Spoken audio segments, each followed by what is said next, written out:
Muli po nagbabalik ang programa ang Kapitulo Bersikulo, mga giliw po namin taga-subaybay.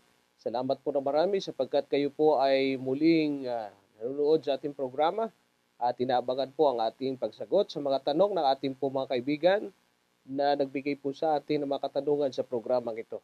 Sa loob po na isang oras ay makakasama po ninyo ang inyong lingkod upang sumagot sa mga nalabi po mga tanong sa atin.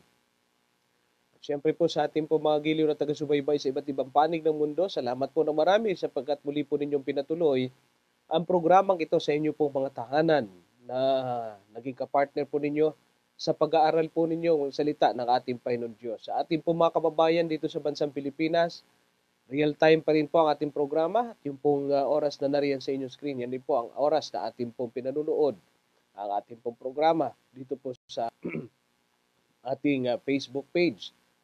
At sa mga kababayan naman natin nanonood sa ating pong programa sa telebisyon, kami po nagpapasalamat sapagkat kami ay inyong sinamahan o sasamahan sa loob po ng isang oras ng pagtatanghal ng ating pong programang ito. Bago po tayo dumako sa ating pong pagsagot, nais ko po kayong anyayahan na tayo po ay mananalangin. Panginoon po namin Diyos, makapangyarihan po namin Ama, kami po ay nagpapasalamat sa mga oras na ito na amin po pag-aaralan ang inyong banal na kasulatan at sa pamamagitan po ng mga kapitulo at bersikulo nito ay kami matuto na mga simulain ang katotohanan na mag-aakay sa amin upang lalo kaming mag-aral at tumuklas ng mga katotohanan na lalo pong magpatibay ng aming pong pananampalataya sa iyo, makilala po ng lubusan namin ang aming tagapagligtas at siya ay aming tanggapin bilang manunubos ng aming buhay, amin pong kilalanin siya na aming pong Panginoon at higit sa lahat siya ang aming tatanggapin bilang aming kaisa-isang tagapagligtas. Salamat po ng marami sa katiyakan na ang banal na Espiritu ang siya pong gagabay sa aming pag-aaral. Ito pong aming dalangin sa makapangyarihang pangalan po ng aming Panginoong Hesus. Amen. Binabati po namin muna ang lahat ng aming mga taga-subaybay dyan po sa Geneva, Switzerland, yung aming Filipino Adventist Community Group dyan, at yung ating po mga kababayan dyan po sa Japan, sina Mr. and Mrs. Kenneth Belieza, at syempre po si Sister Grace Takagi. Maraming salamat po sa inyong panunood po lagi dyan. At ganoon din ang mga kababayan natin sa Dubai, dyan po sa Switzerland, sa New Zealand, mga kapatid natin sa Sweden, sa Italy, sa New York, sa iba't ibang panig na po ng mundo na naabot po ng ating programa. Binabati po namin kayo. Sana po ipagpalain po kayo ng ating Panginoon sa ating po pag-aaral. Atin pong ipagpapatuloy yung mga tanong po na atin pong nakita dyan sa ating Facebook page. At nais po namin ipaglingkod ang tanong po mula kay Sister Chato Borlaza. Ito po ang tanong niya sa atin. Brother Jerry, may question ako. Pwede niyo po bang i-explain ang Luke 9 verse 30? Diba we know that the dead is sleeping, pero ba't sa verse na to, si Moises at si Elijah na matagal nang patay ay kausap ni Kristo? Salamat at sorry, medyo confusing o confusive sa akin ito. Maraming salamat Sister Chato sa inyong pong katanungan at binabati po namin ang inyong mga kapatid natin din dyan sa Geneva, Switzerland. Salamat po ng marami sa lagi po ninyong panunood sa ating programang Kapitulo Bersikulo at sa pagsishare ng ating mga video. Maganda po yung katanungan niya, nakaka-confuse nga naman sa kanyang pag-aaral sapagkat ito pong dalawang lalaki na binanggit dito sa Lucas Kapitulo 9, ang bersikulo po ay 30. Ganito ang ating mababasa. At narito dalawang lalaki ay nakipag-usap sa kanya. Ang mga ito'y si Moises at si Elias. Dalawang lalaki po ang tinutukoy rito na mababasa natin doon sa binanggit na talata ni Sister Chato. Ang tanong niya nakaka-confuse dahil alam naman natin na sa Biblia, ang taong patay ay walang nalalamang anuman, kundi siya po ay nasa libingan at walang anumang pakiramdam sapagkat ang kanyang hininga ay bumabalik sa Diyos at ang kanyang katawang lupa ay bumabalik sa kanyang pagkalupa. Pero bakit dito sa dalawang ito o dalawang lalaking ito doon sa bundok ng Transfiguration nagsasalita? Well, kapatid na Chato, kung inyong mapapansin, ito pong si Elijah, mababasa natin yan dito sa ikalawang hari. Ang kapitulo ay 2. Ang bersikulo po niyan ay pasimulan po natin sa bersikulo 1 hanggang bersikulo 6. Ang sabi po rito, ganito: At nangyari ng isasampa ng Panginoon si Elias sa langit sa pamamagitan ng isang ipo-ipo. Ni si Elias ay yumaong kasama ni Eliseo mula sa Gilgal at sinabi ni Eliseo, sinasamo ko sa iyo na maghintay ka rito sapagkat sinugo ako ng Panginoon hanggang sa Bethel. At sinabi ni Eliseo, buhay ang Panginoon at buhay ang iyong kaluluwa, hindi kita iiwan. Sagay bumaba sila sa Bethel at inilabas ng mga anak ng propeta na nasa Bethel sa Eliseo at nagsipagsabi sa kanya, talastas mo ba na hiwalay ang Panginoon, ang iyong Panginoon sa iyong ulo ngayon? At kanyang sinabi, oo, talastas ko, pumayapa kayo. At sinabi ni Elias sa kanya, Eliseo, sinasamo ko sa iyo na maghintay ka rito, sapagkat sinugo ako ng Panginoon sa Jericho. At kanyang sinabi, buhay ang Panginoon at buhay ang iyong kaluluwa, hindi kita iiwan. Sa gayon nagsiparoon sila sa Jericho, at nagsilapit kay Eliseo ang mga anak ng mga propeta na nasa Jericho at nagsipagsabi sa kanya, talastas mo ba na ihiwalay ng Panginoon ang iyong Panginoon sa iyong ulo ngayon? At siya'y sumagot, oo, talastas ko, pumayapa kayo. Versikulo 6, at sinabi ni Elias sa kanya, sinasamo ko sa iyo na maghintay ka rito, sapagkat sinugo ako ng Panginoon sa Hordan. At kanyang sinabi, buhay ang Panginoon at buhay ang iyong kaluluwa, hindi kita iiwan. At silang dalawa ay nagsiyaon. Kung mapapansin po ninyo, ito po ay pangyayari na kung saan si Elias ay isasampa ng Panginoon sa langit sa pamamagitan ng ipo-ipo. At ito, sa pangyayaring ito, bago po nangyari yung pagsasampa sa kanya ng Panginoon sa mga langit, iniwan po niya yung pong kanyang lingkod o kasama sa gawain, sabihin na natin kanyang servant na si Elisha. So, meron pong Elijah na kukunin ng ating Panginoon Diyos. Kung susundin po ninyo at tutuloy-tuloyin ho ninyo yung basa, kapatid na Chato, talagang meron pong nangyari dito sa sumunod na mga talata na si Elijah ay talagang kinuha ng Diyos, dinala sa langit. Kaya si Elijah ho ay talagang nasa langit na po ngayon sapagkat siya kinuha ng ating Panginoong Diyos sa pamamagitan ng karwahe. Si Moises din po, kung babasahin ninyo ang aklat ng Judas, ay mababanggit po roon na nung namatay si Moises, pinag-aagawan yung bangkay ni Moses ng dalawang anghel, at yun ay ang anghel na kumakatawan kay Satanas at yung anghel naman ay kumakatawan naman doon sa anghel ng ating Panginoon. At yung pong pangyayaring yun, ayon po sa ating Bible commentaries, yung dalawa pong lalaki na yan, parehas po yan dinala ng Panginoon Diyos sa langit. Bakit po ipinakita dyan sa bundok ng Transfiguration si Elijah at saka si Moses? Parehas po na lingkod ng Diyos yan, kapatid na Chato, na talagang mababasa natin sa banal na kasulatan na sila po'y dinala ng Panginoon sa langit. Bakit po ipinakita dyan sa bundok ng Transfiguration? Sapagkat gustong ipakita ng Panginoon sa mga apostol niya na nakasama niya dyan sa Mount Transfiguration na pagdating ng araw ng ating Panginoon sa muli niyang pagdating, meron po mga tao na daratnan niya na kumakatawan kay Elijah o kinakatawanan ni Elijah, nang ibig sabihin po niyan ay mga taong hindi nakaranas ng kamatayan sa pagbabalik ng ating Panginoon Kristo. Hindi ho nila matitikman ang kamatayan sa unang kamatayan, yung pong physical death, kagaya ni Elijah na hindi siya nakaranas noon. Yun namang isang bahagi na sa karanasan naman ng mga lingkod ng Panginoon ay kagaya din ni Moses na sila ay nakaranas ng kamatayan, subalit sila bubuhay ng Panginoon at isasama sa langit. Kaya yung dalawa pong yan, si Elijah at saka si Moses, ay nagre-represente o kumakatawan sa dalawang grupo ng mga tao na dadalhin ng Panginoon sa langit. Si Elijah, kumakatawan sa mga banal na hindi nakaranas ng kamatayan, at si Moses naman ay kumakatawan doon sa mga lingkod ng Panginoon na nakaranas ng kamatayan, datapwat sila'y bubuhayin para dalhin sa langit na bayan. Kaya ang tanong ninyo ay, Bakit po ganon? Parehas naman silang patay. Hindi naman po. Kasi si Elijah po, hindi nakaranas ng kamatayan. Kaya talagang hindi ho dapat nating pagtakhan na siya ay nakikipag-usap sa ating Panginoon Kristo. Ngayon, si Moses, ayun, medyo doon kayo mako-confuse kasi si Moses talagang nakaranas ng kamatayan.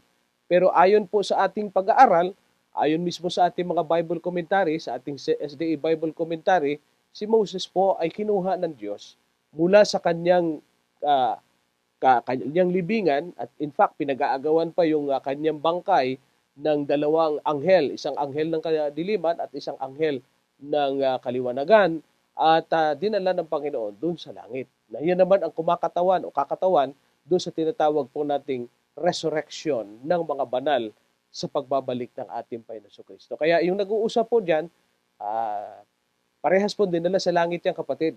Kaya hindi ho kayo dapat ma-confuse na patay nakikipag-usap. Hindi po, kasi yung dalawa po, unang-una, yung isa na muna, si Elijah, hindi ho siya nakaranas ng kamatayan. Dinala po siya sa langit. Ano po? Si Moses, nakaranas ng kamatayan. At kung bakit siya diyan nagsasalita, sapagkat talaga hong binuhay siya na dinala doon sa langit. Ano po? Yun po ang ating sagot. Kaya sana po ay huwag ko kayo ma-confuse tungkol sa bagay na yan, sapagkat yan po ay nangyari doon sa bundok ng pagbabago, sa Mount Transfiguration. Yan po ang kinakatawanan po. Ayon mismo sa ating SDA Bible Commentary. Ano po?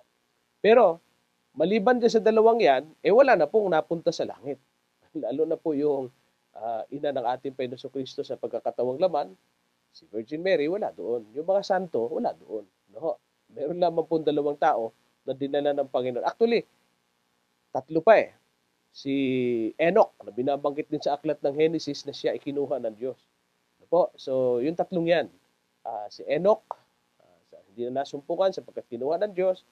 Si Elijah, siya naman ay kinuha ng Panginoon sa pamagitan ng karwahe. At si Moses na binuhay mula sa libingan at isinama sa langit. Ano po? Yun po ang sagot natin doon sa inyong tanong. Okay, sumunod po na tanong na ating paglilingkod ay mula kay Lihakim. Yahkim Oberos Tagapan. Saan po mababasa sa Bible na si San Pedro nakarating sa Roma? Saan po mababasa sa Bible na si San Pedro ay nakarating sa Roma? Si Apostol Pablo po ang natatandaan ko na nakarating at nangaral sa Roma. At kung atin pong susuriin ang banal na kasulatan, kagaya po nitong ating mababasa sa ating pong Biblia rito, sa ating pong reference, ay makikita po natin na si Apostol Pedro hindi ho nakarating sa Roma. Ganito po ang ating mababasa na si Apostol Pablo po mismo yung kinikilalang lingkod ng Panginoon na nakarating sa Roma. Kaya nga po yung sulat ni Apostol Pablo sa mga taga-Roma, mababasa po natin diyan at si Apostol Pedro wala hong tala sa Biblia na siya po ay nakarating sa Roma. Siya po ay pinahirapan ng mga Romano, pero sa panahon naman natin, alam naman natin po sa panahon ng Biblia, sa panahon ng ang ating mga apostoles ay nakaranas ng persecution sa kamay ng imperyo ng Roma, si Apostol Pedro po ay ipinako ng patiwarik ng mga Roman soldiers at ang nakarating sa pangangaral doon sa Roma ay walang iba kundi ang Apostol Pablo.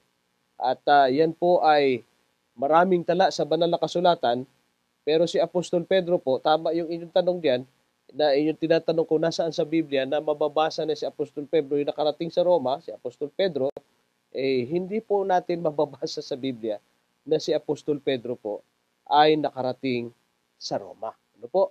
Si Apostol Pablo po. Kasi po kaya ho namin na babanggit yan sapagkat ipinagmamalaki ho ng ating pong kinagisnang relihiyon na ang founder daw po ng relihiyon na umiral sa buong mundo ngayon na naging makapangyarihan ay ang unang papa daw ay walang iba kundi si San Pedro. Pero kung inyong mapapansin po sa Biblia, wala pong tala sa kasaysayan ng mga apostol na si Apostol Pedro ay nakarating sa Roma sapagkat siya po ay nakaranas ng persecution sa panahon pa lamang po ng 12 apostoles. Talaga hong sila'y pinahirapan sa kanila pong pangangaral. Sila po ay talagang kinurusify, ang iba sa kanila ay talagang pinatay, kagaya po ni Juan Revelador na sa ilog Patmos siya ipinatapon. May mga ganong karanasan, yung 12 apostoles. At si Apostol Pedro po, hindi na umabot siya sa Roma para mangaral ang salita ng Diyos. Kaya si Apostol Pablo, kinikilala siyang apostol ng mga hintil at kasama po sa kanyang mga tinuturuan o sa kanyang nakarating o pinuntahan ng mga lugar ay walang iba kundi ang Roma. Kagaya po ng ating mababasa dito sa aklat ng Gawa Kapitulo 28, ang bersikulo po ay 16. At nang makakapasok kami sa Roma, si Pablo ay pinahintulutang mamahay na mag-isa na kasama ng kawal na sa kanya'y nagbabantay. Kung mapapansin niyo si Apostol Pablo, talagang nakatungtong siya sa Roma. In fact, siya po talaga ay nakaranas mabilanggo sa Roma. Pero si Apostol Pablo po, si Apostol Pedro ay wala pong tala sa Biblia na siya po ay nakarating sa Roma. Yan po ang ating sagot doon sa kapatid natin nagtanong. Kaya tama lamang yun yung tanong, saan sa Biblia masusumpungan ni si Apostol Pablo ay nasa karating sa Roma, wala pong tala sa Biblia. Ano po? Yan po ang ating sagot doon. Okay, sumunod po na tanong. Ito po ay tanong mula kay R.G. de la Cruz. Meron bang mababasa sa Bible na si Maria ay di dapat sambahin sapagkat siya ay tao lang? Salamat po sa sagot. Ay unang-una ho may mga lingkod ang Diyos, kagaya po ng mga santo, gaya na lang ni sa Apostol Pedro, na si San Pedro, lingkod Panginoong Diyos yan. In fact, kasama po yan doon sa mga kinikilala ng ating kinagisnang relihiyon na si San Pedro ay santo. At sabi pa nga nila, kagaya ng ating kasasagot lang na tanong, na kung siya nakarating sa Roma, sabi nga natin, hindi ho nakalagay sa tala ng Biblia ni si Apostol Pedro ay nakarating sa Roma. Ano ho? Ang nakarating po sa Roma sa pangangaral ay ang apostol ng mga hintil na walang iba kundi si Apostol Pablo. Ngayon, ang paniniwala ng ating kinagisnang relihiyon, si Apostol Pedro, ang siyang unang papa ng iglesia na ating kinalabibilangan. Kung siya ay unang papa, abay siyempre po ay mas kinikilala pong santo, isa sa mga kinikilalang santo ng ating kinagisnang relihiyon. Kaya nga po, di ba ho, nauso yung paniniwala na sa langit si Pedro may hawak ng susi ng langit. Sapagkat kinikilala po ng ating kinagisnang pananampalataya ni si Apostol Pedro ay malaki ang ginagampanan pamamagitan sa langit. No? Alam naman natin yung ating kinagisnang relihiyon. Ang dami mga pamagitan. Kasama po itong kinikilala ng ating kinagisnang relihiyon na si Maria o si Virgin Mary, mother ng ating Jesucristo sa katawang laman, sa katawang tao, ay kinikilala nila na dapat pahalagahan din.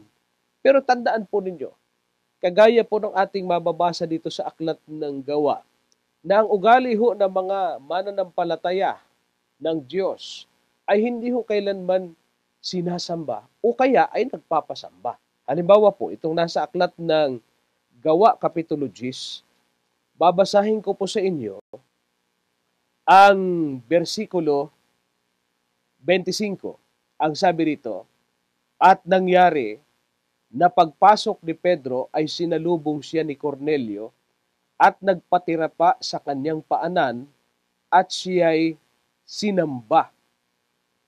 Versikulo 26, datapwat itinindig siya ni Pedro na sinasabi, magtindig ka, ako man ay tao rin. Ayun po, ano ho? si Apostol Pedro na walang iba ay kinikilala ng ating kinagisnang relihiyon sa kanilang paniniwala na may hawak ng susi daw ng kalangitan, hindi ho nagpapasamba eh. Ganon din naman ang ina ng ating Panginoong Kristo sa katawang laman, si Virgin Mary. Wala hong tala sa Biblia na siya po'y sinamba. Ngayon, kung gagawin man ang akto ng pagsamba, kagaya ng ginawa dito kay Apostol Pedro, na sinamba siya ni Cornelio, naniniwala ako sapagkat siya ay ina ng ating Panginoong Kristo sa kanyang kalagayang laman, hindi niya papayagan yung pong pagsamba sa kanya. Unang-una ho, isa pa sa nais nating tingnan diyan, ang kultura ng mga Hudyo ay mas higit pong nangingibabaw ang pagtingin nila sa mga kalalakihan. Kaya nga patriarchal system ang kanila pong kultura ng mga Hudyo eh. Sa pag-aaral, kung pag-uusapay kultura ng mga Hudyo, pagka binibilang ho yung bilang ng mga tao, hindi ho isinasama ang bilang ng mga babae. So ibig sabihin, ganun ho ka superior ang kultura ng mga Hudyo kung pag-uusapan po ay ang superiority ng mga kalalakihan. Ngayon, kung sa kultura ng mga Hudyo, hindi nga ho superior ang mga kababaihan, lalo naman hong hindi tatanggapin ni Maria na mayroong sasamba sa kanya sapagkat hindi nga ho ganun kataas ang pagtingin ng mga tao sa kapanahunan niya, sa kanilang kultura ng mga Hudyo na hindi man lamang isinisama sa bilang ang mga kababaihan, lalo na kung sasambahin mo, di lalo hong hindi matutuwa si Maria niyan, panahong yan. Kultura ho ang pinag-uusapan natin. Lalo na kung pag-uusapan natin ang prinsipyo ng Bible. Kasi ang prinsipyo ng Bible, ang mga santo, ang mga lingkod ng Diyos, gaya ni San Pedro, hindi ho nagpapasamba sa sa mga tao yan. Kaya kung nabuhay si Maria, ngayon, siya ho ang magsasabi sa inyong, huwag niyo akong sambahin. Tao rin ako, kagaya ng ginawa ng Apostol Pedro nung siya po ay sambahin at pinagrapaan ni Cornelio. Isa pa po na nais ko paglingkod sa inyo, pati nga anghel dito sa aklat ng Apokalipsis 19, pakinggan po ninyo at babasahin ko ang versikulo 10. Ang sabi rito ay ganito ang ating mababasa, 19:10 ng Apokalipsis. At ako'y nagpatira pa sa kanyang paanan upang siya'y aking sambahin. At sinasabi niya sa akin, ingatan mong huwag gawin yan.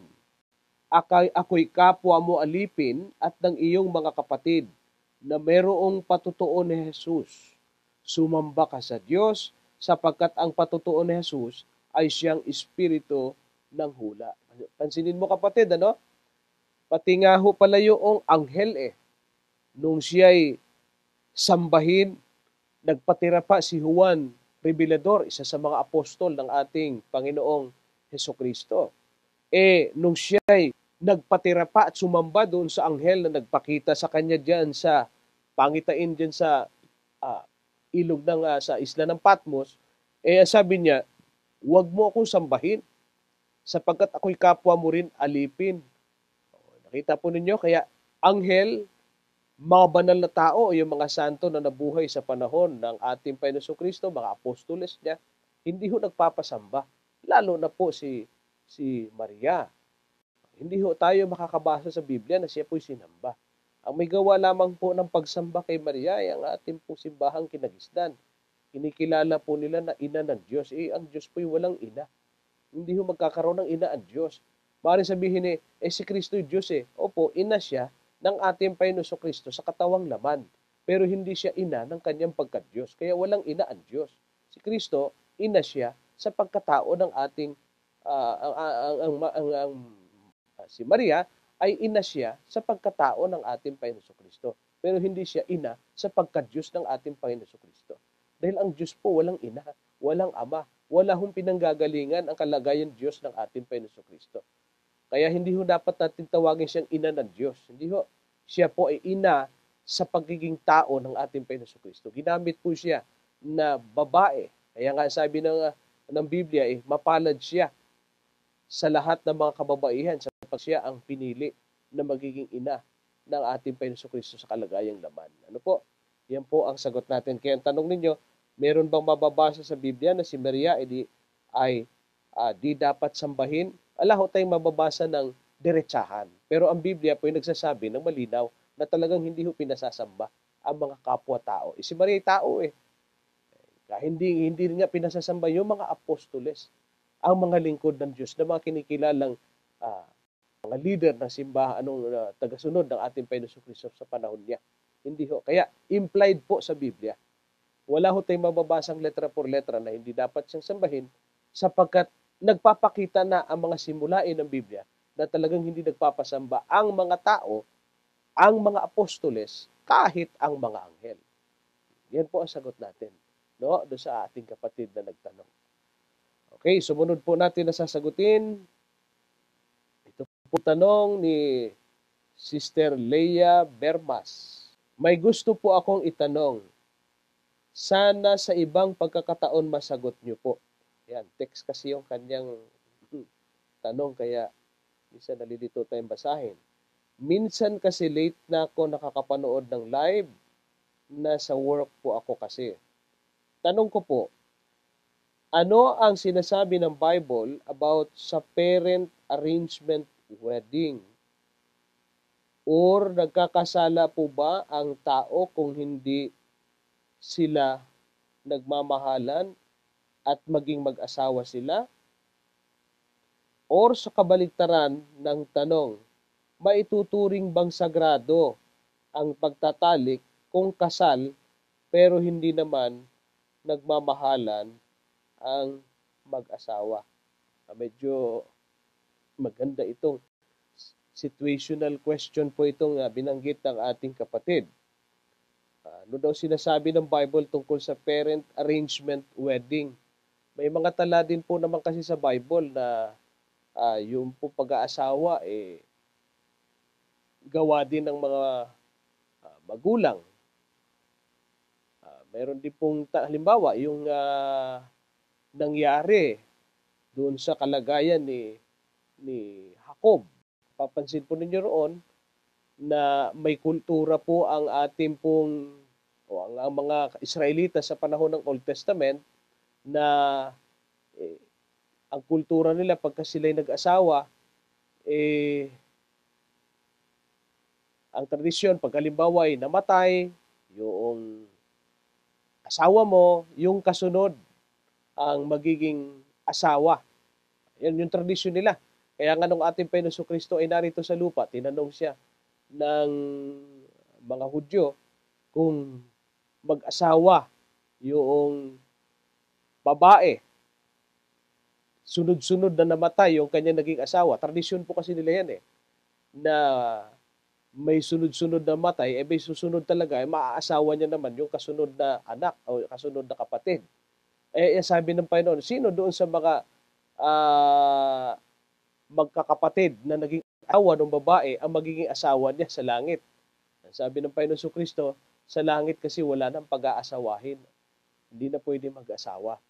Kaya yung pong sistema po na kultura ng mga Hudyo at saka yung tinatawag po nating reto-reto na yan na nangyari din sa panahon ng matandang Israel, hindi nagiging makabuluhan kasi unang-una, yung pong pag-aasawa, lalo na sa kapanahonan po natin ngayon, no? Kasi itong tanong ninyo ay situational, hindi magiging maganda ang pagsasama ng mag-asawa kung yan po ay reto lang. Ang dahilan, matututunan mo lang mahalin, pero sa totoo lang, ay hindi kusang loob na nanggagaling yung pagmamahal. Kaya karamihan po ng mga narireto o nirereto, ang magulang lang talaga ang naging dahilan kung bakit po sila nagsasama. O nagkakaroon ng anak, natural. Kasi talaga namang lalaki at babae diyan.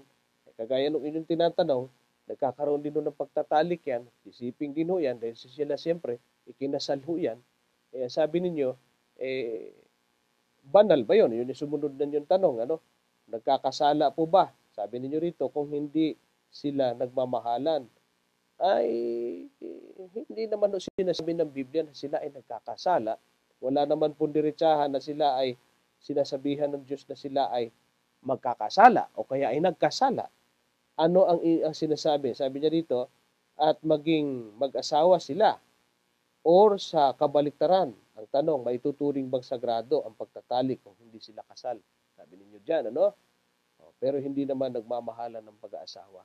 Yung po kasing pagtatali kapag kayan po ay ginagawa sa loob ng pag-aasawa, yan po ay sagradong bagay. Kaya kung tinatanong ninyo, sagrado po ba? Ay, opo naman. Kahit na po yan, hindi sila nagmamahalan at ginagawa naman nila. Palagay ko naman po, hindi naman sila nagpipilitan sa isa't isa dyan at wala naman sigurong puwersahang nangyari ho dyan sapagkat kaya naman sila nagsama dyan ay talagang kahit na reto ng magulang yan pero kusang loob naman ho nilang binibigay yun. Ano? Kaya sa isang banda, hindi magiging masaya ng 100% kasi hindi naman nila gusto ang isa't isa talaga dahil sa magulang lang po nila. Kaya sasabi natin 50-50. Kung bakit natin sinasabing 50-50? Kasi napag-aaralan din nila. At pag nagsasama naman sila sa gabi, dahil kung sila yung mag-asawa, nakagagawa din sila ng gawaing mag-asawa, at hindi naman talaga yan kasalanan dahil nasa ginagawa nila sa loob ng status ng pag-aasawa. Kaya, binibilang talaga ng Diyos yan na sagradong bagay. Kasi sa loob po ng pag-aasawa. Ngayon, maaari sabihin niyo, hindi naman hukusang loob dahil rito. Kahit na po, kasi yung bond ng marriage, binabasbasan ho ng Diyos yan. Pinagpapala ng Panginoon Diyos yan. At kung yan naman po ay naging matagumpay yung reto na yan, yung sinasabi po ninyo wedding na yan, yung pre-arrangement ng magulang, at yan na may nagtatagumpay. At meron naman talaga nagtagumpay sa mga probinsya, lalo na yung mga sinauna mga magulang natin na talagang nauso yung mga reto-reto na yan, ay nagiging successful naman din po ang mag-aasawa Ang pag-aasawa nila, nakakaroon din ng maraming mga anak, nagkakaroon ng masayang pamilya, at nagiging maganda po ang bonding ng family.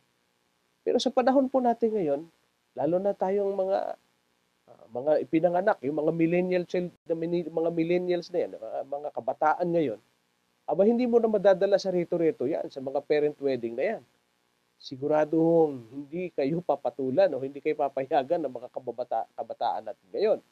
So, hindi na ho natin sila, kung naging successful yung parent wedding noon, panahon na yan, yung tinatawag nating pre-arranged, arrangement wedding, sa panahon po natin ngayon, hindi na po siya applicable, lalo na sa mga millennials. Napakalaki na pong pagkakaiba ng mga papanahunan natin ngayon sa kapanahunan nila noon. Kung babalik tanaw pa tayo sa panahon ng Old Testament, mas lalo hong napakalayo na natin doon sa tinatawag po nating application sa kapanahunan natin ngayon. Kaya, yung tanong po ninyo kung nagkakasala ba, kung hindi sila nagmamahalan, wala pong tala ang Bible tungkol dyan. Kung halimbawa po ay nag-arrange ng ganyan, at nangyari ho yan, pag-aralan na lang yung mahalin ang isa't isa doon sa mga nabiktima ng reto. Pero alam nyo, kagaya ng sinabi natin, marami naman po naging successful dyan. Wala naman pong bawal sa Bible dyan. Ang bawal lang ho dyan, kung yan ay gagawin mong pagtatalik na yan, kung hindi kayo mag-asawa, talagang hindi po sagradong bagay yan. Ang tawag po dyan ay fornication or pakikiapid. Bagay na hindi po kalugod-lugod sa paningin ng Diyos. Yan po ang sagot po natin sa inyong tanong. Okay. Sumunod po na tanong ay galing po ito kay Sean Christopher Soledad, Malig. Tanong ko po, sino yung she doon sa Proverbs 3:13-18? Tungkol po sa kaalaman, sino po yung she in biblical speaking? Basahin nga po natin yung Proverbs chapter 30, verse 13 up to 18. Ganito po ang ating mababasa sa Proverbs 3. Chapter 13 up to 18. Tanong sa atin ni Brother Sean Christopher Soledad Malig. 13. Basahin natin sapagkat English yung kanyang katanungan. Chapter 3 verse 13. Happy is the man that findeth wisdom and the man that getteth understanding. For the merchandise of it is better than the merchandise of silver, and the gain thereof than fine gold. Verse 15. She is more precious than rubies, and all the things thou canst desire are not to be compared unto her. Length of days is in her right hand, and her left hand riches and honor. Her ways are ways of pleasantness, and all her paths are peace. She is a tree of life to them that lay hold upon her, and happy is everyone that retaineth her. Ang tinatanong ninyo kung sino po yan, yung her dyan at yung she dyan, walang iba kundi yung sa nag-uusapan po natin dyan sa verse 13. Ano po ang nakalagay dyan? Yung sinasabi dyan, happy is the man that findeth wisdom, and the man that getteth understanding. Yung pong she or her dyan ay walang iba kundi yung wisdom.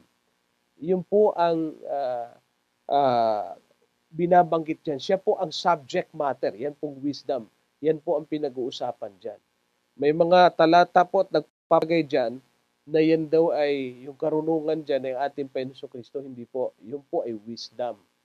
Karunungan na si Solomon po kasi ay isa pong mahilig gumawa ng tinatawag po nating kaya nga kasabihan, yung poetic style ng kanya pong mga sulat.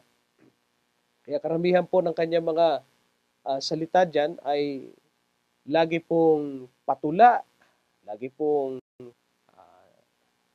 proverbs, kasabihan, sa Tagalog, kawikaan. Kaya nga ang salin dyan, kawikaan. Kaya yung mga ginagamit dyan po ay mga patalinghaga na salita. Pag aalamin ho natin, tayo naman ay nag-aral din po ng subject natin sa English, at ganoon naman sa Tagalog o sa Filipino, ay pinag-uusapan po natin yung tinatawag nating subject, o kaya yung pinag-uusapan sa Tagalog, at ang pinag-uusapan po dyan ay walang iba yung karunungan. Huwag na ho natin gagawa ng doktrina o istorya po dyan. Ang pinalalabas dyan ay isang ating Panginoon Kristo at kung ano-ano pa, hindi po. Ang tinutukoy po dyan na yung nasa 13, na siyang wisdom. Ayan ang pinag-uusapan po dyan. No, yan po ang sagot po natin dyan. Kaya tanong ninyo, ask ko lang po sa Bible, ang sabi nyo dyan, kung sino yan ang tanong ko sino po yung she, ayan, sagot po natin dyan, tungkol po sa kaalaman, sino po yung she in the biblical speaking. Hindi po siya persona, kapatid. Kaya hindi po siya sino. Hindi po siya sino. Bagamat ang ginamit po dyan ay pronoun na she, sapagkat hindi naman po pwedeng tawaging. Sabihin na nating it. No? Dahil halimbawa, yung sa English English na subject lang natin, hindi ho ba kahit yung barko, ang tawag dyan ay she. Marami po mga tinatawag sa feminine form, pero hindi naman siya tumutukoy sa personality. Ang iglesia rin ay tinawag din siyang she, ang church. Pero hindi naman siya tumutukoy sa personality. So may mga ganun po. Ito namang wisdom, tinutukoy rin siyang she or her, feminine form ng salita, pero hindi ho tumutukoy sa personality. Kaya kung wala pong, hindi po dapat itanong ninyo kung sino sa biblical perspective, yung salita or biblical speaking, yung she or her na tumutukoy sa wisdom. Na po, yun po ang sagot natin. Kaya wag po na yung hanapin kung sino ang personality dyan sa loob. Lalo na kung sasabihin ninyong si Kristo, hindi po. Hindi po yan personality ng ating Panginoon sa Kristo. Ano po? Hindi po yan. Tumutukoy yan sa knowledge or sa wisdom. Ano po? Sa wisdom. Okay. Sumunod po na sasagutin natin ay mula kay Rainel Tejado. Tanong ko lang po kung paano maliligtas kung marami ka ng gawa na mali. Kung marami ka ng gawang mali, mas lalo ka ngang nangangailangan ng kaligtasan at mas lalo mong dapat na hindi baliwalain yung mga nagsasalita ng ebanghelyo. Bakit po? Sapagkat habang nananagana ang kasalanan, nasabi po ng Biblia, ay lalong nananagana ang biyaya. At habang tayo ay nagkakasala at tayo makasalanan, masigit natin kailangan yung nagpapatawad ng ating mga kasalanan. Pakinggan po ninyo dito sa aklat ng dito sa aklat ng Isayas, ang kapitulo ay 1, ito ay madalas na nating gamitin sa pagsagot sa ating programa. Kapitulo 1, ang bersikulo ay 18. Ganito po ang ating mababasa. Magsiparito kayo ngayon at tayo magkatuwiranan, sabi ng Panginoon. Bagaman ang inyong makasalanan ay magiging tila mapula, ay magiging mapuputi na parang niebe. Bagaman maging mapulang gaya ng matingkad na pula, ay magiging parang balahibo ng tupa. Yan ang pangako ng Panginoon sa atin, kapatid. Kaya ang tanong ninyo tanong ko lang kung paano maliligtas kung marami ka ng gawa na mali. Ang paraan po ay lumapit tayo sa Panginoon na nag-aanyaya sa atin. Gaya po nitong programa na napapanood po ninyo, amin po kayong inilalapit sa ating Panginoong Kristo, sa ating Panginoon Diyos na nag-aalok po sa atin ng kapatawaran sa ating makasalanan. Ang ating pong gagawin ay ating pong lapitan siya kasi ang sabi niya, magsiparito kayo sa akin. So, ang alok niya, lumapit po. Kaya tanong ninyo, paano ay makapagtamo ng kapatawaran at kaligtasan kahit nagaano kadami ang kasalanan? Lumapit po tayo sa nagpapatawad ng ating mga kasalanan. Gaano man kalaki gaano man kapula, matingkad pa man sa pula. Ibig sabihin ng mapula po, makasalanan. Matingkad pa man sa pula, ibig sabihin nun, mas higit pang makasalanan. Pangako ng Panginoon, patatawarin niya tayo. Gaya ng niebe, gaya ng balahibo ng tupa, magiging maputi ang kalagayan ng isang tao makasalanan. Siya ay dadalisayin ng Panginoon at patatawarin sa kanyang mga kasalanan. Lahat ng iyong mga naging karanasan, katulad ng mga karanasan ng ating bisita dati, dito sa ating programa, si dating Commander Wahab. Alam naman po natin ang mga taga-subaybay kung gaano po kadilim ang buhay ng ating kapatid na yon. No? Siya po ay nasa iba't ibang grupo ng mga underground movements. Pero tingnan naman po ninyo kung paano siya tinawag ng Panginoon. Siya ngayon ay nasa kagilagilas na liwanag. Of course, hindi naman siya perpektong tao. Subalit napakalaki ng pagbabago ng kanyang buhay kasi binago siya ng kapangyarihan ng Diyos. Ganyan din po ang pangako ng Panginoon sa ating lahat. Ano man tayo karaming mga kasalanan na gagawa, masigit natin kailangan lumapit sa ating Panginoon. Sapagkat may pangako po siya, dito din sa aklat ng unang Juan, meron pa siyang pangako na ganito, Sa unang Juan, kapitulo 1, ang bersikulo ay 9, sabi rito ay ganito ang ating mababasa. Kung ipinahayag natin ang ating mga kasalanan, ay tapat at banal siya na tayo patatawarin sa ating mga kasalanan, tayo ililinisin sa lahat ng kalikuan. Yan ang pangako ng Panginoong Diyos sa atin, kapatid. Kapag tayo lumapit sa Kanya, ano man kapula ang ating mga kasalanan, tayo ay Kanyang patatawarin na kagaya po ng niebe, ang puti. Mula sa matingkad na pula, gagawin niyang gaya ng balahibo ng tupa. At kapag siya nagpapatawad ng ating mga kasalanan, nasabi rito, tayo lilinisin na sa lahat ng ating mga kalukuan. Hindi na niya po alalahanin yun, ang ating mga nagawang kasalanan. Yun po ang sagot natin. Kaya, tanong ko lang po, paano maliligtas? Lumapit sa ating Panginoon. At siyempre, kasama po sa paglapit dyan, kailangan din po natin tumugon doon sa ebanghelyo na ating pong pinag-aaralan. Bahagi pa pala ng ating pong paglapit sa Kanya, yung 16, 15 ng aklat ng Marcos. Kasama po yan dyan sa paglapit natin sa Kanya. 16:15 ng Marcos. At sinabi niya sa kanila, magsiyaon kayo sa buong sanlibutan at inyong ipangaral ang ebanghelyo sa lahat ng kinapal. 16. Ang sumasampalataya at mabautismuhan ay maliligtas, datapot ang hindi sumasampalataya ay parurusahan. Kapatid, kasi kasama sa iyong paglapit kay Kristo, sa paglapit sa ating Panginoon Diyos, para tayo makapagtamo ng kapatawaran sa ating mga kasalanan at tayo magtamo ng kaligtasan, pag tayo lumapit sa Kanya, kasabay po niyan yung ating naman pong public declaration na tayo magbabago ng ating buhay at tayo magiging anak ng Diyos sa pamamagitan ng ating pagbabautismo. Kaya po yung mga nanonood sa atin na gustong tanggapin ang ating Panginoon Kristo bilang tagapagligtas sa pamamagitan po ng ating pagtanggap sa Kanya sa pamamagitan ng bautismo, magiging lubos po ang kaligtasan natin. Kaya kung kayo po na mga nanonood sa ating programa, nasa tingin na po ninyo napakarami na po mga katotohanan na kayong nalalaman at gusto na po ninyong sundin ang ating Panginoon sa kanyang mga sinasabi sa ating pong mga natutunan dito sa ating programang Kapitulo Bersikulo at gusto na po ninyong maging kabahagi ng iglesia ng ating Panginoon sa pamamagitan ng bautismo, paraan po ng pagbabago ng ating buhay, makakabahagi tayo sa kawan ng ating Panginoon dahil lahat ng mga ipinanganak sa pamamagitan ng bautismo, madadagdag sa iglesia. Kaya po, ang sabi doon sa aklat ng Gawa, Kapitulo 2, ang bersikulo po ay, pakinggan po ninyo sa Kapitulo 2 ng Gawa, ang bersikulo ay 47. Ganito po ang ating mababasa. Sabi po ng Biblia, chapter 2, verse 47.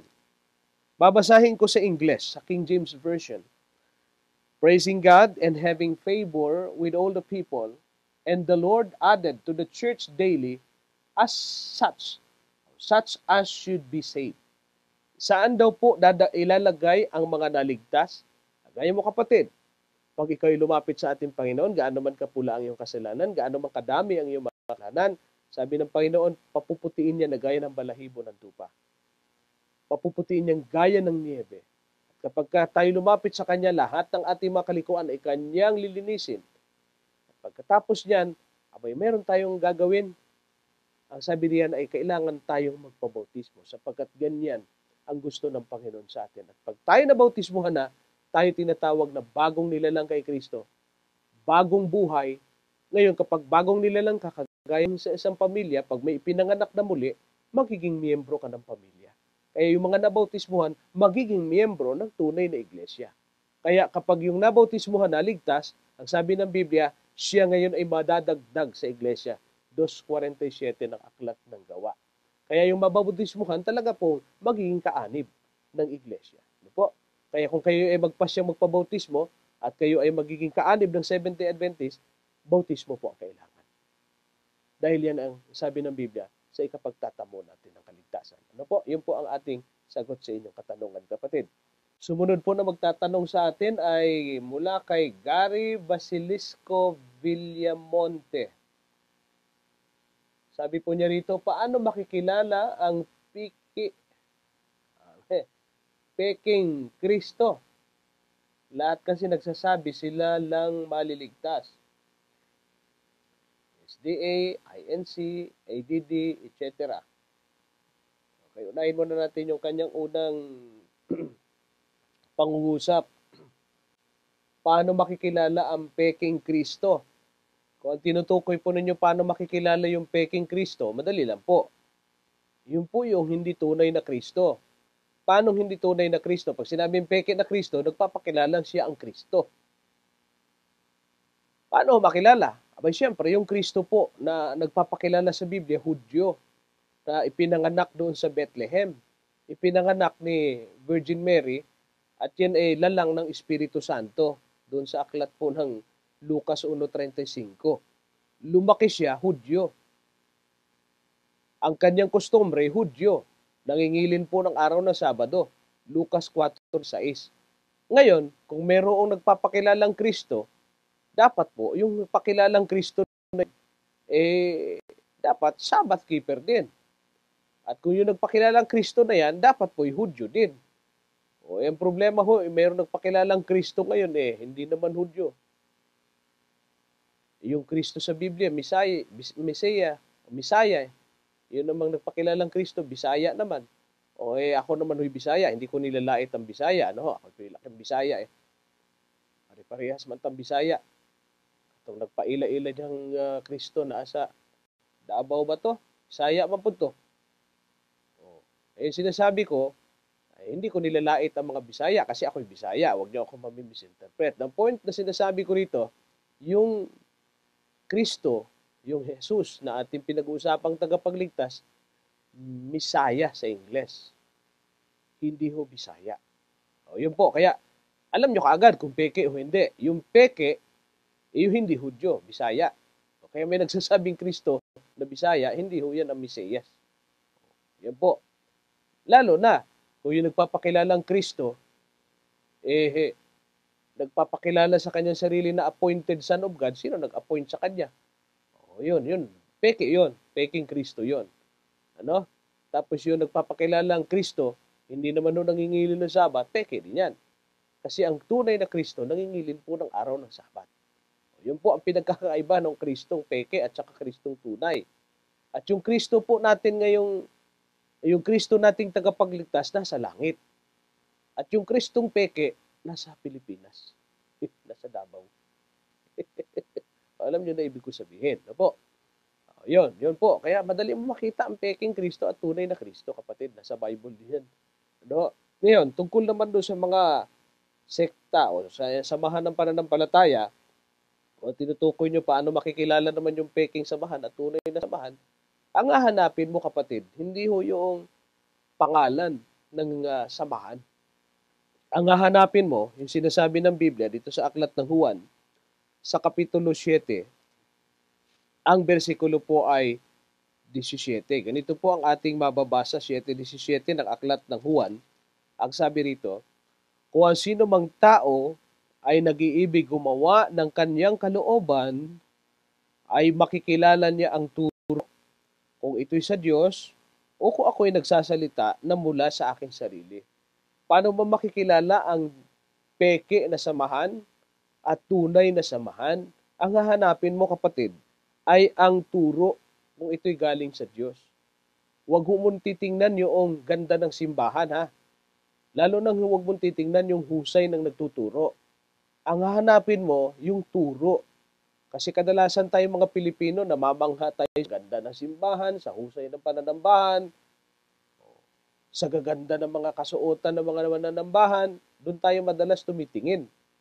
Isa pa nating paraan ng pagtingin, ang husay ng mga ngaral, hindi mo pa tinatanong, sumasagot na. Lalo na kung tinanong mo, pumahanga ka ngayon. Kaya karamihan, nagiging panatiko sa tao. Huwag mong titingnan yan, magkakamali ka dyan. Saan mo titingnan yung tunay ng pagkakakilala ng tunay na sa Diyos? Sa samahang sa Diyos. Turo, hindi dun sa nagtuturo. Turo. Kasi pagka ikaw ay tumingin sa nagtuturo, panatiko ang magiging labas mo niyan. Kaya tingnan mo, marami ngayong mga miyembro ng isang samahan, ano? Tinitingnan yung puno na hindi daw nagkakamali. Kaya kahit na anong ginagawa ng puno, wala silang pakialam. Nagsasabihin nila, naninira lang daw sa puno nila. Kahit naman may warrant of arrest na, naninira pa ba yun? Kahit na may mga demanda na, maninira pa ba yun? Kaya nga nagtago na . Yun yung mga ganun. Ano? Iyan po ay madali mong, diyan ang dahilan kung bakit hindi dapat tayo tumingin doon sa nagtuturo. Kundi doon tayo sa turo tumingin, kapatid. Ngayon, alamin na natin, ano ang pagkakakilanlan ng turo na dapat ay masusumpungan sa tunay na samahang sa Diyos? Ito po, babasahin ko po sa inyo ang aklat po ng Gawa, Kapitulo 7. Ang bersikulo po ay 38. Ito madalas na ho namin ginagamit ito sa kapitulo bersikulo. Kaya katotohanan naman, hindi nagbabago. Kaya consistent din kami sa paggamit ng mga talata. 7:38 ng Gawa. Ang sabi rito, ito yaong naroon sa iglesia sa ilang, nakasama ang anghel na nagsalita sa kanya sa bundok ng Sinai, at kasama ang ating mga magulang na siyang nagsitanggap ng mga aral na buhay upang ibigay sa atin. Yung aral, ulit, ano? Titingnan mo ang turo. Sabi doon sa ng Juan 7:17, ang Panginoon Kristo nagsasalita. Ito naman, anong turo? Yung aral o yung turo na yan, galing po doon sa mga kapatid natin na miyembro ng iglesia sa ilang. Ano yung iglesia sa ilang? Yung pinangasiwaan po ni Moises. Kung babasahin po ninyo yung mga naunang talata, walang iba. Sabi rin sa versikulo 37, ito yung Moises nagsabi sa mga anak ni Israel, palilitawin ng Diyos sa inyo ang isang propeta na gaya ko mula sa inyo, mga kapatid. Ayon, yung pong mga kaanib sa iglesia sa ilang, ito po yung pinangasiwaan ni Moises sa Sinai, sa bundok ng Sinai. Nasabi riyan, nakasama sa anghel na nagsalita sa kanya sa bundok ng Sinai, sila yung tumanggap ng mga aral na buhay, ibigay sa atin. Kaya, ang hahanapin mo, kapatid, yung mga nagtuturo ng aral na galing doon sa ipinagbigay ng Panginoon sa bundok ng Sinai. Time na raw po, sabi ng ating technical team, pero babasa pa ako ng isa. Pagbasa na lang ito para hindi din maputol. Sa Kapitulo 44 ng Aklat ng Ezekiel, ito po ang ating mababasa, 23 at 24. At kanilang ituturo, dituro nga yan, na siyang pinag-uusapan natin, sa aking bayan ang pagkakaiba ng banal at ng karaniwan at ipikilala nila sa kanila ang marumi at malinis. Sa pagtatalo ay magsisitayo sila upang magsihatol ayon sa aking mga katulan ay kanilang ihatulan at kanilang iingatan ang aking mga kautusan at ang aking mga palatuntunan sa lahat kong takdang kapistahan at kanilang ipangingili ng aking mga sabat. Anong pagkakakilala ng tunay na sa Diyos? Galing sa Sinai ang kanilang mga doktrina. Anong doktrina? May 10 utos dyan. Mayroong pagtuturo dyan ng ito'y marumi, ito'y malinis, ito yung malinis, pwede mong kainin. Yun ang ating binasa. Nangili ng araw ng Sabat, saan ka pa? Di relihiyon yan ng programang pinanonood ninyo, kapitulo, bersikulo, na under po ng Seventh-day Adventist Church. Kaya ang tunay na iglesia na nagtataglay ng palatandaang makikita mo ng aral sa Biblia, Seventh-day Adventist Church. Kaya huwag mo nang isama doon sa iyong sinasabing peke na relihiyon ng SDA sapagkat ang SDA po, ang Seventh-day Adventist Church, yan po ang masasumpungan mong kinalupalooban ng mga doktrina na makikita mo na nasa Biblia. Aral ng pagkakakilanlan ng aral na galing sa Diyos. Medyo nabitin pa rin ho kayo sa oras na ating pong ibinigay, 1 oras. Marami pa rin ho tayong tanong na sasagutin, pero abangan po ninyo ang susunod na serye ng ating programang Kapitulo, Bersikulo. At doon po namin babanggitin yung pong ilang mga naiwan po natin mga katanungan. Pansamantala, tayo po ay magpapaalam sa Himpapawid, subalit bago po tayo magpahiwa-hiwalay ng tuluyan, ay nais ko po kayong anyayahan na tayo po'y mananalangin. O mahal namin Diyos, salamat po na marami sapagkat muli po ninyong ginamit ang programang ito upang maging daluyan ng inyong mga katotohanan at sa pamamagitan nawa ng mga tanong na aming sinagot mula sa Biblia, ito po ay maglinaw sa amin upang lalo po naming mahalin ang pag-aaral ng inyong mga kasulatan at higit sa lahat ay lalo kaming tumibay sa aming pong pananampalataya sa iyo. Makilala po namin ang lubusan ng aming Panginoon na siya pong sentro ng aming pong pag-aaral at sentro ng aming kaligtasan. Salamat po sa inyong pagtugon sa aming dalangin sa pangalan po ng aming Panginoong Hesus. Amen. Mga minamahal na mga kapatid, sa loob po nawa na 1 oras ay naging makabuluhan ang ating pagsasama-sama sa Himpapawid sa pamamagitan po ng pag-aaral ng mga kapitulo at bersikulo ng Biblia. Humantong nawa tayo sa ating pagpapasya na tanggapin ang ating tagapagligtas, ang ating Panginoon Jesucristo sa ikapagtatamo po natin ng kaligtasan.